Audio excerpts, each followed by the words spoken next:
So Lee, this is such an extraordinary opportunity for me. Actually, we've never done this before, and it's exciting. Thanks to coronavirus, we're doing this. Yes, and it's really lovely. And I've always admired very much the trajectory of your life because it's a fascinating, exciting, dramatic, challenging life that you've led. Not just your own life, but also the way that you've worked your way through music and all the aesthetic and moral challenges that you've been able to overcome in these years has resulted in the work that you've been doing in painting, installations and performances and so forth. And it's really a tour de force. You started, Lee, as a young child, a little child, in the rigors of the Cultural Revolution.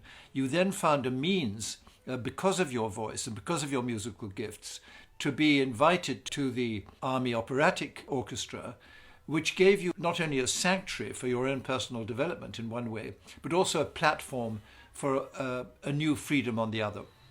So I didn't choose to be born in China and a few years before the Cultural Revolution, which is a dramatic period in Chinese history. The country was very much dedicated to performances because, of course, performance is the best tool for propaganda, everybody knows. So I spent a long time in my childhood dancing and singing in front of a Chairman Mao's portrait. So actually, it gave me an early taste for music, and I didn't conceive the rest of my life without music. It was a platform in a way, was it, for you to meet your husband, who was a French diplomat in Beijing at the time? Actually, in 1978 is the beginning of the opening policy by Deng Xiaoping, and then they opened university again. I was among one of the soldiers who get out of the army as soon as possible to prepare the university. It was a challenge.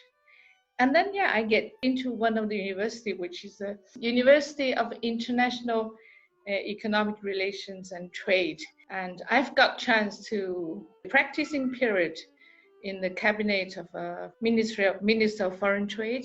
And that's place where I met my future husband. And it was a courageous thing to do, a dangerous thing in a way for you to do as a Chinese. Were you absolutely clear about your path to marry a foreigner, to perhaps go abroad, to back to Paris in his case, and take this huge risk, leave this tremendous effort that you'd made behind you?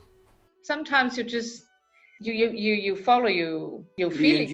Go. You came to Paris. You didn't speak French. You already were grappling with the moral and ethical uncertainties of political systems. You were skeptical about communism. You were perhaps skeptical about liberal democracies in the West, and you decided, did you not, to try to learn about this, try to find a resolution for your uncertainties by applying to one of the toughest schools in the world, the Sciences Politiques, Sciences Po. My question about liberal democracy was, all the doubt and everything was coming later because in China, since the opening policy, we do get some classical philosophical and political theories in some specialized bookshop. The most exciting period, of course, is the Enlightenment for us. It's against everything obscure. Sciences Po gave you this added background in terms of political economy and so forth, but then you went on and pursued your philosophical interests at the Sorbonne. I thought that a master degree in college philosophy in Sorbonne would be more benefit for me to understand deeply all the philosophical background of a democracy. But and then I think you went on still on your quest to try to find some resolution to all your thinking by going to see whether art history could help you, and you went to Italy. So, my professional life actually started from there, from my first trip to Italy, and the cultural heritage there was such a shock, visual shock. From that point, I started to paint.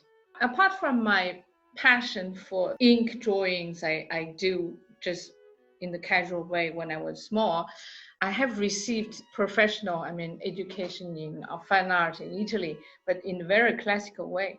And of course, one day I realized that in Western history, oil painting has been explored in all directions. Basically, you have done everything. So to find another more personal artistic language, I have decided to incorporate ink into what I've learned, both in Florence, in Venice, and in London. Yes. You see, I think what's so fascinating for many critics and people who have admired your work in the last years is that you've had this cluster of conflicting experiences in your life: traditional art versus avant-garde, East versus West, the old Chinese ways of doing things and the new. So many different things being absorbed by you, by your mind, both intellectually and aesthetically. I wonder whether you didn't somehow find a way back to the central tenet of Chinese thought, which is the acceptance within Chinese philosophy of the reality that there are no final solutions to the mysteries of life. You pointed out that one of the major points, the philosophical support of this kind of work, which is ink painting. Ink painting is basically water painting.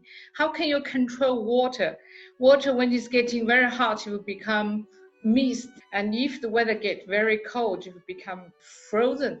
So water is something fluid, and so you have to have this a certain sort of a pragmatism. I mean, it's to adapt yourself to the situation. You also use in your paintings grit and sand and pigments, which is very different. It halts the progress of the ink and creates a density, which is really the opposite to ink, opposite to the fluidity and suppleness of ink. There is one thing I really want to insist is that by going back to ink painting, I'm not trying to define a cultural identity. My purpose is more insist in the meeting of this traditional medium and all what I've learned in the West. What has come out of it all, it seems to me, it seems to other people who've admired your art recently, is that you've managed to become really very avant-garde, very boundary breaking in doing what you're doing. Tell us a little bit more, because you've done so much in the last years, Lee. You've done a lot of exhibitions in museums and institutions, in monasteries, and you've done a lot of performance work. You've been able to incorporate your interest in music and your understanding of music into these spectacles. Tell us a little bit about that. I had a great opportunity to get back to China following my husband in Beijing. So I spent the last almost 9 years, starting from 2008 in China. And my resolution during this 10-year stay is to bring my work to the major Chinese institutions. Like Yes. National Art Museum, Today Art Museum, Shanghai Art Museum. And the one that made me really feel proud is the solo show at the National Opera. So in Peking Opera is the first time that I presented the huge installation called Cantable pour Archer, Cantabile per Archi. And so the violin solo of Paris Opera and also the conductor, Philip Jordan, they came to join me to conduct the National Symphony Orchestra of Beijing. It was a great experience because music for me is like my first love. I have just finished Art Paris Art Fair, and in this art fair I present a series of works dedicated to music, to Debussy, to Chopin, to Rachmaninoff, and to a Japanese composer Takemitsu.